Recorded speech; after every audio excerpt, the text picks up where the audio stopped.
Hi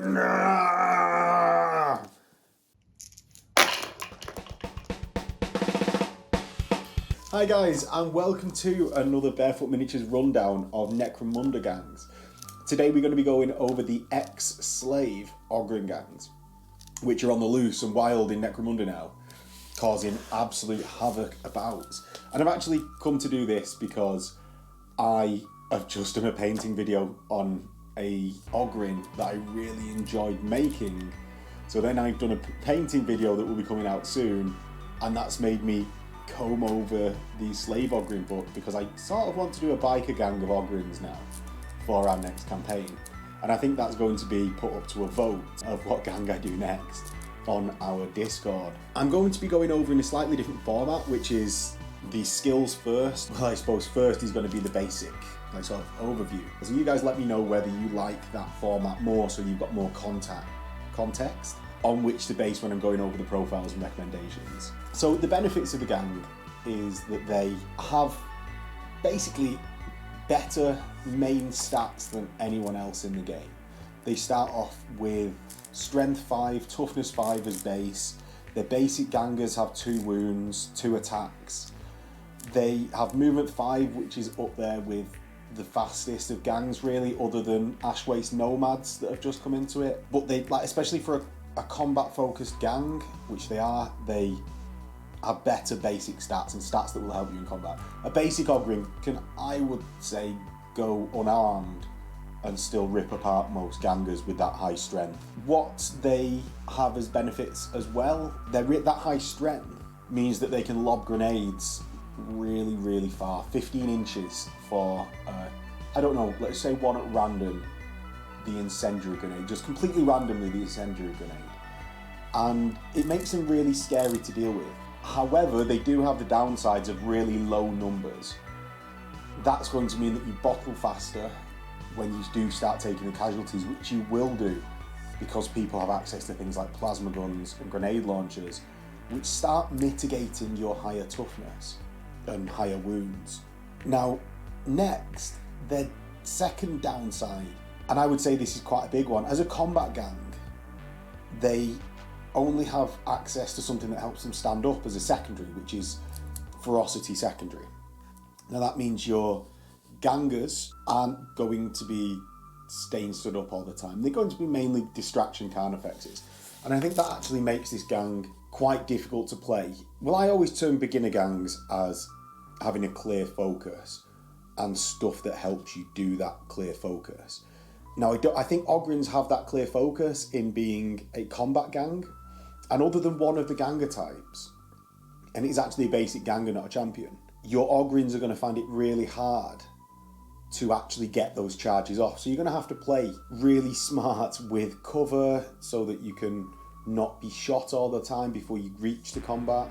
Basically angle your charges so minimum people can shoot at you before you make that charge in the next turn, because you can't get back up and charge unless you have, say, like a tactics card like Violent Minded, or what's the other one, but something like Violent Minded that gives you a third action. So finally, you don't actually get access to the trading post in terms of weapons, and I think this is actually a really weird one. I'd actually like to see it changed, because I don't see I see why in that everything has to be made bigger for an Ogryn.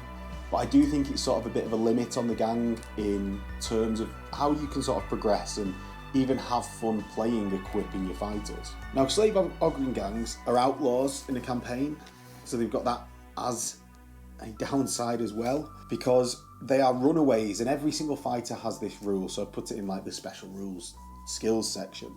So if he's ever taken captive or sold to the guilders, the gang that sells them is awarded D6 times 10 credits. So people are actually going to really want to sell your fighter to the guilders rather than make a deal with you. And I think it's another really punishing thing. I think the credits are high enough already in this gang to balance their high toughness and things like that. And I think it overall weakens the gang, even though it's not directly in game. So one thing is Stim Slug access, and I should have said this before. Everyone can take Slim Slugs. If you can afford it, should be taking Stim Slugs, with the leader coming first, the champions coming second, especially ones with las cutters, because it helps you get that extra 2 inches to be in versatile range. It might sound weird that I'm not saying that on normal weapons, but I do think it's worth it more on the las cutter, because you can do that and get in. It's worth it on everyone though. It will mean that you can throw blasting charges 12 inches. It will mean that you take less damage when you all do that turn of having to run into the open and seeing who people shoot and who people move away from. In terms of skill access, we'll start with Brawn as your primary. You get Bull Charge, so on a charge, double action, you gain knockback and +1 strength. You gain you have bulging biceps, unwieldy weapons, can be carried in one hand. Crushing Blow, one of your dice without sidearm, but you've got none in the Ogryn Gang. If it hits, the strength and damage are increased by 1. You've got Headbutt, which is a separate action, so it can't be done on the charge. You're relying on someone charging you. Hurl, again, a basic action. Sadly, it's done at your opponent's initiative rather than your strength or something, and you can move that fighter D3. I really like the Hurl skill, I just don't think it has the ability to come off enough. And Iron Jaw, your toughness is 2 higher when your opponent is making unarmed attacks against you. So really the 2 main ones here are Crushing Blow and Bull Charge. It's a toss-up between them, but I don't think any of the Brawn skills are a massive help to you. And I think that's one of the downsides of this game. So next we have, I'm not going to go over leadership, which your Overboss leader has. I'll just go over that in the fighter profile because it's not a general thing to the gang. So next we've got muscle skills. And muscle skills are the Goliath books, or the House of Chain books, special skill type. And Ogryns are actually slightly better than this at least unmodified Goliaths with Genesmith. You get Fist of Steel, unarmed attacks at 2 higher strength and inflict 2 damage. Quite good, but you sort of want weapons on your champions, and it doesn't affect AP, which is going to come into it in the later stages of a campaign. Iron Man, the toughness is not reduced by flesh wounds, though you do actually go out of action if you take enough counters in flesh wounds to reduce your toughness to 0, even though you're still counting it as 5. And I think that's a really good one, actually. It keeps your Ogryns in the game and just keeps them going. Immovable Stance, you can make the tank double action to increase your armor save by 2 and cannot be moved by anything. I'd never, ever do that, really. Quite cool, but not really a thing that you'd ever do. During this fighter's activation, they may attempt a 3rd action after completing the first 2, so it can't be used to stand up and then charge because your double action would come in the wrong place. You roll a d6. If the dice is equal to or less than the toughness, you can perform the action. If the roll is greater than the toughness or 6, so an Ogryn 6 is, their activation ends immediately. Whether they've been successful or not, you're automatically pinned at the end of activation, and it can't be negated by Nerves of Steel. Extra activations anywhere are really good. Whether you want to do this that much on champions, because it will be champions and leader that want to get into combat, really, I don't really think so. It can help you motor across the board for a turn, but then you're pinned. You might not mind that you're pinned, but I think it's situational. So Unleash the Beast, perform the Flex simple action while they are active and engaged. Every fighter must pass a strength check or be pushed D3 directly away from this fighter. Situationally good. It's a simple action, so I think it's actually better than Immovable Stance, which glues you to the spot for a turn. You could flex and then, oh, I've only got 1 fighter now left in base contact with me, I'll smack that person. And I think it's useful for that, but I think it's still not something I'd go for. Walk it off. So if you perform 2 or more move simple actions, you can make a toughness check at the end of the activation. If passed, recover 1 lost wound or discard a single flesh wound. I actually think that's really good. It will keep you in the game longer. It works well with Iron Man. It works well with... And I think those 3 are the 3 that you should be going for from the muscle skills. Now, the one that I actually like the most out of that is Iron Man, because it keeps your toughness high. Iron Man will help with that toughness check that Walk It Off requires. So I think it's actually Iron Man first and Walk It Off, or one way or the other, but Iron Man would always come first in my head. But none of those are going to help you get into combat. So how do you get into combat? And I actually think, sadly, that is by, as soon as you get the experience points for it, by rolling randomly on secondary on ferocity. or by buying a Magnetic Inload Spike. And it's going to be really hard, I think, until you get to that point. So we'll go over the Underboss, which is the leader, 145 credits. You've got Movement 5, Weapon Skill 3, Ballistic Skill 5, Strength Toughness 5 as is standard for your gang. 3 wounds, so 1 more than your normal Ogryn. Initiative 3, which is actually hilariously really good for what I would consider an Ogryn to have. I think all of the Ogryns in this gang have a weirdly higher initiative than I would have expected them to, but yeah, the Overboss is 3 attacks, Leadership 8, Cool 5, Will 9, Intelligence 8. So, like, Juve level stats other than the Cool. And the Cool is really good, or at least good enough. So I think it's a fairly solid stat line. He's got Group Activation 1, so 1 less than a normal gang. Gang Hierarchy is Leader, all the usual skills and Runaway that we've talked about before. For skill access, you have Brawn, Leadership, and Muscle as primary, and Ferocity Combat secondary. We've been over Brawn and Muscle, so I'd go for Iron Will on my Overboss, or one of two things. Iron Will, because it will keep you in the game longer with your low level of gangers, and also quite low cool across the gang. What I'm really hesitant to recommend, because I really don't like the skill, is Overseer, and that's because it's one of the only ways that you're going to start getting people into combat reliably, because it's going to allow you to do your double action on your Overboss to stand someone up and in their group activation charge that champion.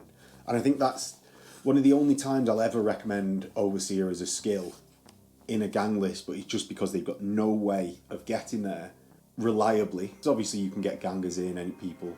With saying that, with Ferocity as secondary, as soon as you have that primary skill, Leadership, I'd actually start rolling Ferocities. It's such a good skill list. 4 out of the 6 are really good. You've got Nerves of Steel in there, which is obviously what you're going for, I'd say.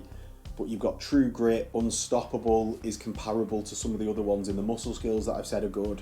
Roll on Ferocity until you get Nerves of Steel with every single one of these champions, leaders, everything. And then I'd start going onto primary and choosing skills. But until you can start reliably getting into combat, I think you need to roll on your Ferocity secondary or get Magnetic Inload Spike. So weapons, you've got Augmented Fists, which are +1 strength, -1 AP, 2 damage and knockback. You've got an Arc Welder, which is +2 strength, -3 AP, which is really good. It's the cheapest. It's the second cheapest weapon for augmetic weapons. And at -3 AP, I think it's actually a contender for something that you need in this gang. There's 3 damage and Blaze. Blaze can be horrendously good. Now, Heavy Rocks or an Heavy Rock Cutter for 120, 110 creds. I'd always go for the Heavy Rock Cutter. Now, that's because Strength +4 is obviously better than Strength +3.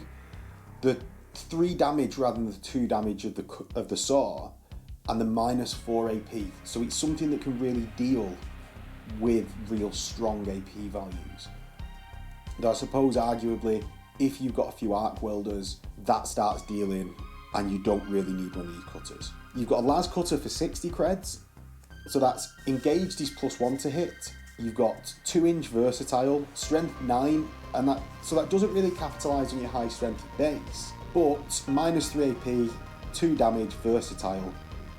That now allows you to stand up and hit people, and I think that's again really important for this gang when your struggle is getting to combat.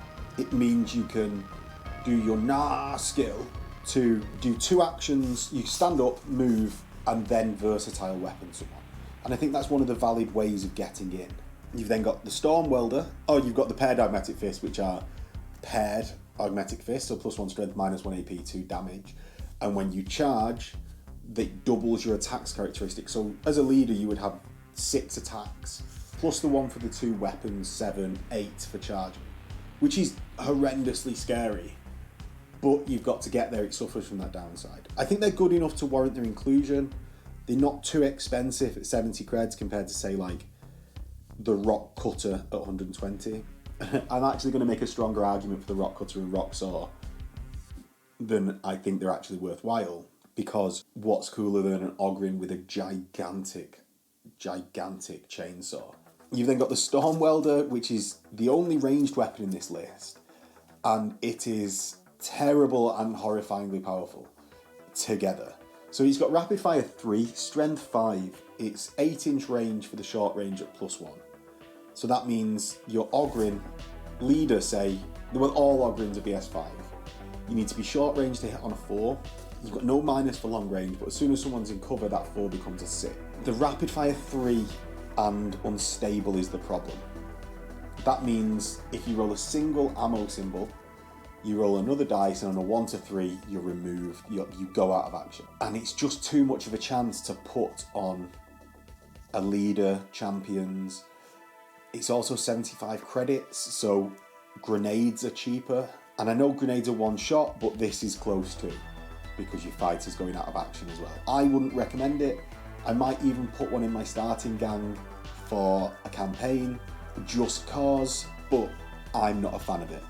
Now, hand weapons, axe for +1 strength disarm, brute cleaver for +1 accuracy and disarm. I'd say the axe is better for the +10 credits rather than 20 credits of the brute cleaver. The disarm's nice, but the double cost of the axe or of the brute cleaver or the axe puts it out for me. Mauls are not worth it at all, being 10 credits. It's just, why would I give someone +1 armor save for that cost when an axe is the same price? I know it's 2 damage, but Spudjackers 15 credits, knockback +1 strength. Now Spudjackers are nice for 15. I like them. My leader will have one just because I modelled him with that. And then two-handed axes and hammers, which are absolutely terrible just because of the -1 to hit. Now there are other parts of the weapon are good, but the -1 to hit kills them, because even with the pluses to strength that you get on a two-handed weapon, well, an axe doesn't have that -1 to hit. It's not got any negative, and that doesn't seem to be factored into the cost of the two-handed weapon. So I swerve them. Now grenades, and this is where your real ranged options are as Ogryns. You can chuck them 15 inches as a normal grenade, blasting demo charges 10 inches. Frag grenades I don't think are worth it. They're 10 creds less than an incendiary charge, and it's quite a standard build, like you'll hear it all over. Incendiary charges all over your boss, anyone that can take them, which is boss and overboss. I think they're really good. I like demo charges for the -3 AP at range. I think it's good to have that. You can chuck it up at someone with high armor that's on a ledge and still reliably take them out. Blasting charges don't automatically go out of ammo though. They're not one-shot weapons. In fact, I'll even double check that while I'm saying it. But they're not single-shot weapons, one use. So I think it's most worth it. You're still throwing them almost as far as anyone else is throwing a grenade at 10 inches. So I'd go blasting charges at the strength 5, 2 damage, -2 AP. I think having a demo charge in there, I like having it on my Orlok Wrecker. I think it's good, but I think I'd do it later in a campaign, and I'd stick to the incendiary charges, blasting charges. Potentially I'll recommend blasting charges so every single Ogryn gang isn't recommended to be incendiary charges. Overall, what am I putting on my leaders? I like the Spudjacker because of how it looks. but it's not the best recommendation. Lascutters, you see, I struggle to not recommend one of these because I like the look of all of them. I think the Lascutter is the way to go. And one thing I've missed saying is the augmented weapons you need to equip at start because they are attached to your Ogryn. So if you're going to take a Lascutter paired fist, they need to be there from creation.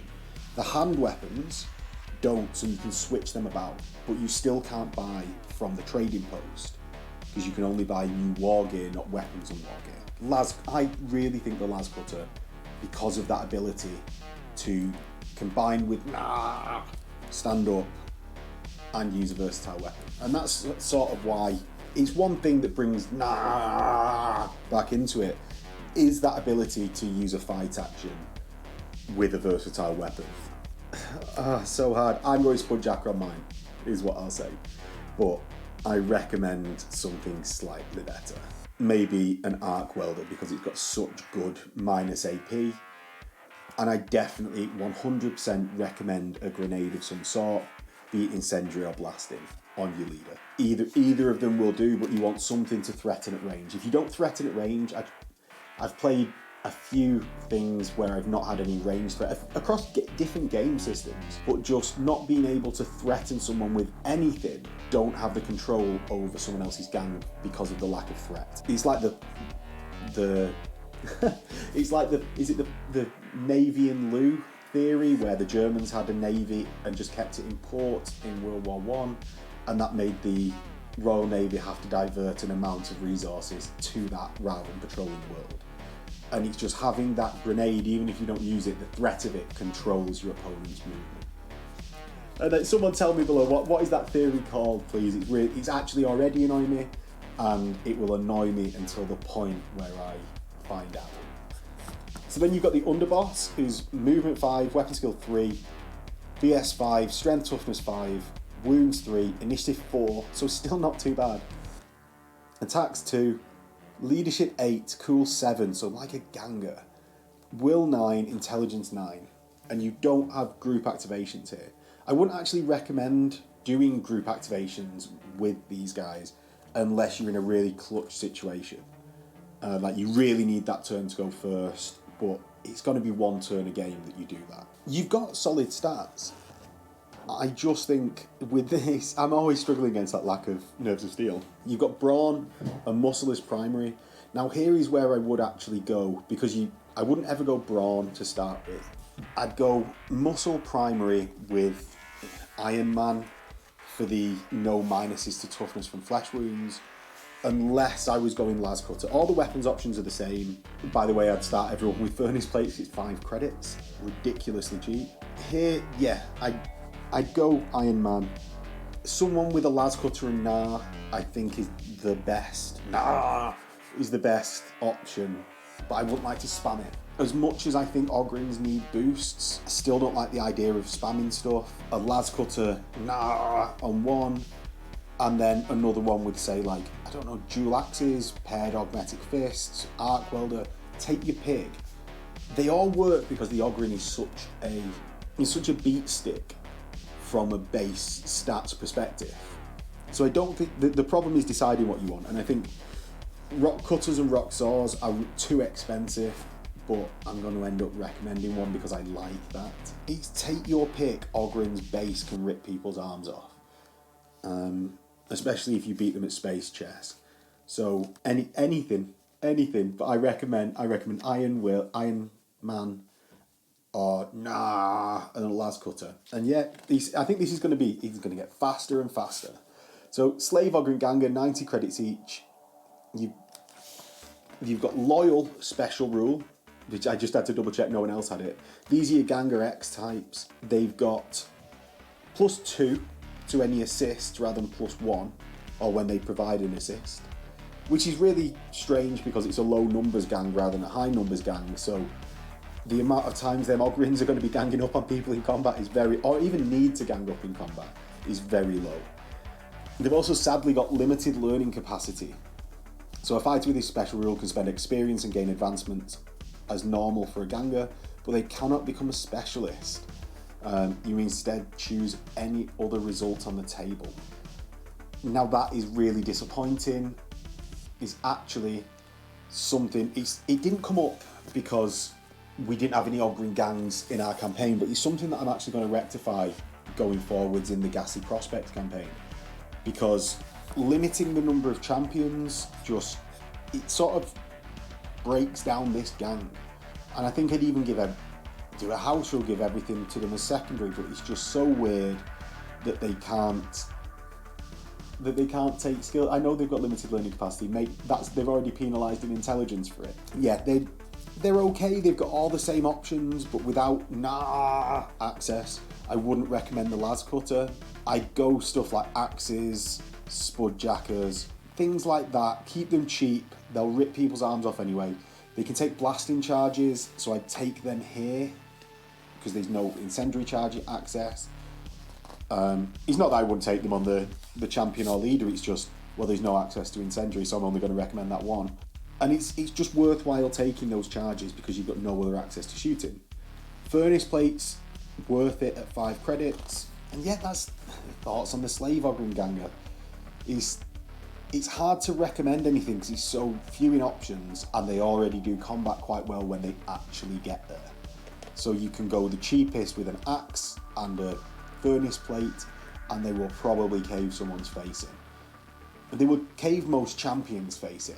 So just them stim slug stashes are the icing on the top, and I do think it's clutch for that extra movement for a turn that really comes into it.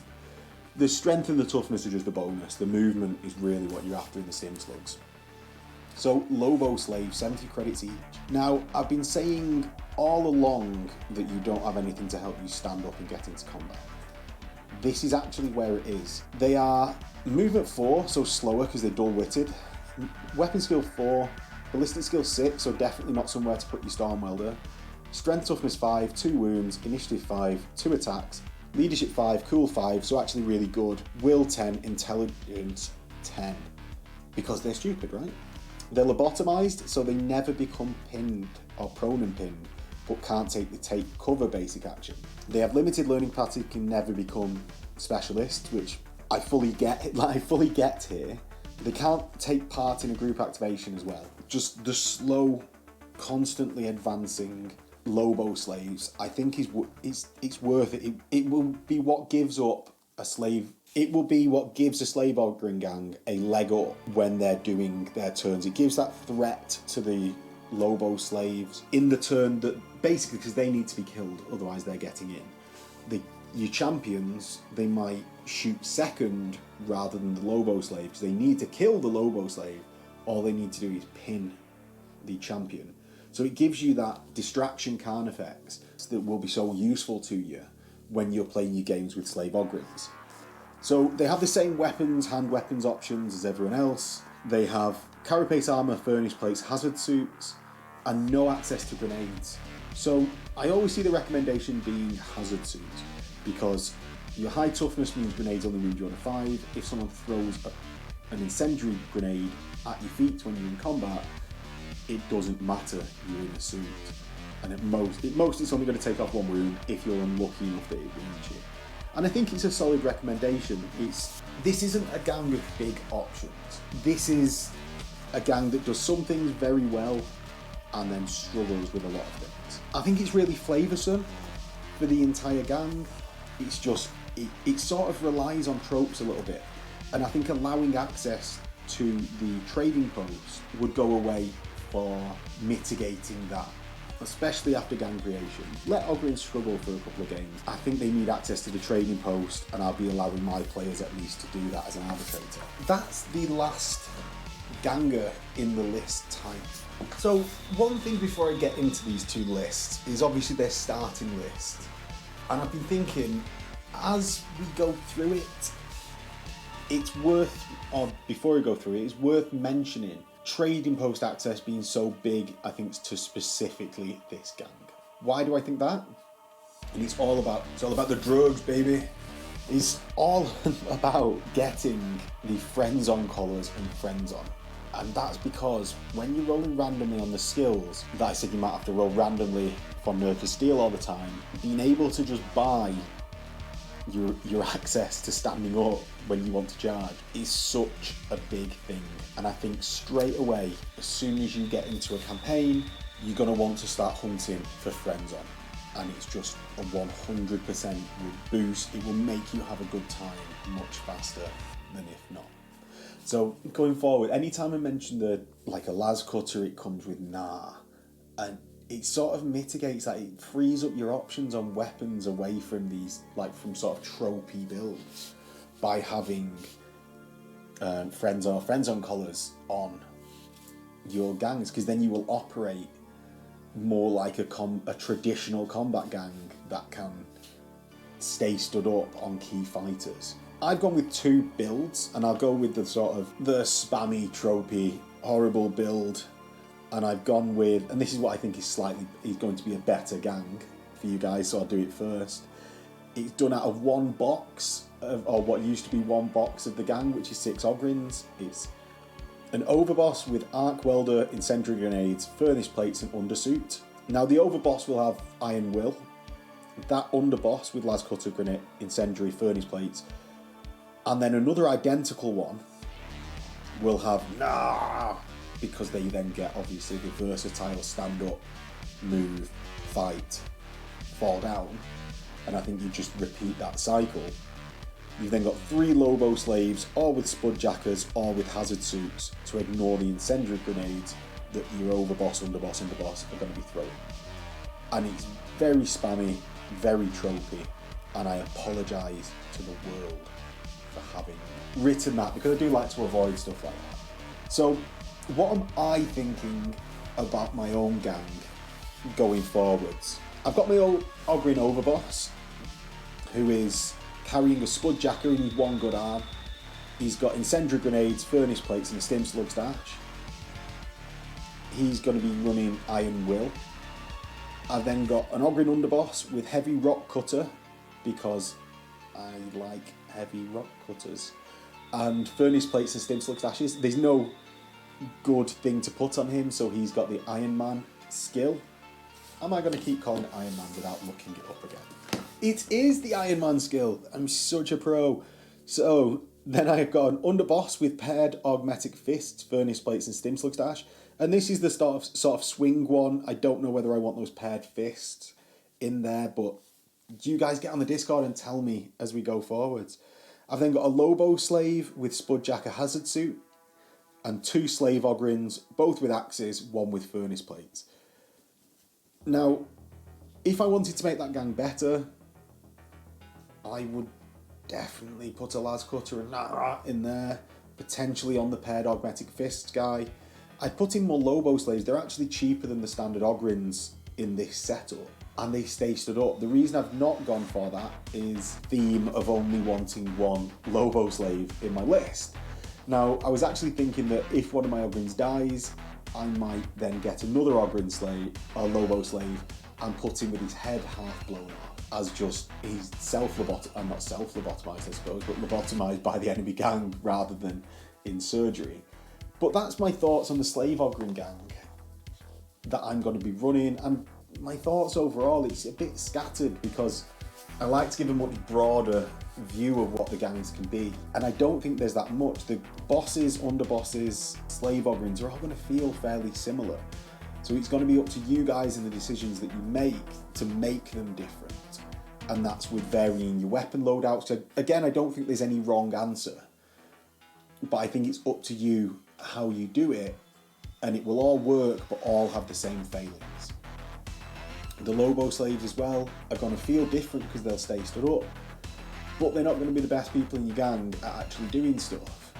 So it's a bit of a weird one, and it's just, I think, if you have any ideas that I've missed off, I think is the best way, let me know. Stick them in the comments. If you don't want to stick them in the comments, shoot me a message on Instagram or Facebook and we'll have a talk about it. And yeah, that's it for the Slave Ogryn review. If you liked the video, like, comment, subscribe, tell me that you like this sort of video and I will make more of them. Tell me that you like Necromunda content in general. Let me know what you think of the Ghastly Prospects campaign, and it will let me know that you want more of that sort of content. If you want to support the channel a bit further, help keep these videos coming, you can subscribe to the Patreon and get yourself a bounty tray, as well as access to the Discord where you can talk about this more in the Discord server. There is also a link below to the War Office where you can get yourself 30% off new purchases, as well as 25% off standard Games Workshop stock. And obviously that's my affiliate link, so it helps out the channel greatly.